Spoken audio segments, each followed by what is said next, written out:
မင်္ဂလာပါနိုင်ငံခြားမှာဘဝတစ်ခုကိုစတင်မှုအတွက်ဒီနေရာကိုရွေးချယ်မယ်ဆိုရင်သင်တို့ထင်သားတော့ကြောက်စရာကောင်းမှာမဟုတ်ပါဘူး PSU ဖူးခတ်မှာဆိုရင်အိမ်လုံနှွေးထွေးရဲ့ပတ်ဝန်းကျင်နိုင်ငံတကာအဆင့်မီတင်မှုအတွေ့အကြုံတွေနဲ့သင်တို့ရဲ့အိမ်မက်တိုင်းကိုအကောင်းဆုံးအကောင်တွေဖော်နိုင်မှုအတွက်ပံ့ပိုးပေးနိုင်ဖို့အသင့်ရှိနေပါတယ်နိုင်ငံတကာစီးပွားရေးဝန်ဆောင်မှုနဲ့ခီးသွွားလုပ်ငန်းစတာတွေကိုစိတ်ဝင်စားတဲ့သူတွေအတွက်ခေတ်မီလက်တွေကျွမ်းကျင်ပညာရှင်များနဲ့အတူတကွအင်တန်းရှစ်အတွေ့အကြုံတွေစတာတွေကနေတစ်ဆင့်လက်တွေ့ကျကျသင်ယူနိုင်မှာပဲဖြစ်ပါတယ်။နိုင်ငံတကာစီးပွားရေးအတွက်ယဉ်ကျေးမှုဘာသာစကားစတာတွေကိုသင်ယူရင်စာတွေ့ကြီးတက်တက်မဟုတ်ပဲဒီနေရာမှာဆိုရင်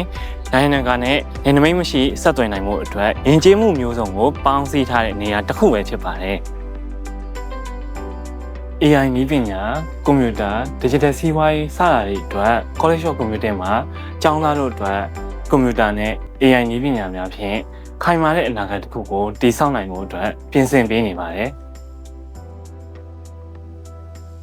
PSU ဖူးခတ်မှာဆိုရင်ပညာရေးတစ်ခုတည်းကိုပဲတည်ဆောက်နေရမှာမဟုတ်ပါဘူး။သင်တို့ရဲ့အိမ်မက်တိုင်းကိုပုံမကောင်းမွန်တဲ့ကဘာကြီးနဲ့အတူကြီးထွားနိုင်မှုအတွက်သိပ္ပံနည်းပညာပတ်ဝန်းကျင်ထိန်းသိမ်းမှုနဲ့ရရှိတည်တတ်မှုစတာတွေအားလုံးကိုပေါင်းစပ်ပြီးတော့ပုံမကောင်းမွန်တဲ့ကဘာကြီးတစ်ခုကိုတည်ဆောက်နေတာပဲဖြစ်ပါတယ်ညာ။ PSU ဖူးခတ်မှာဘဝအတွက်အရေးကြီးဆုံးခီးစဉ်တွေတစ်ခုကိုအတူတကွစတင်လိုက်ကြအောင်เนาะ See you at PSU ဖူးခတ် Bye bye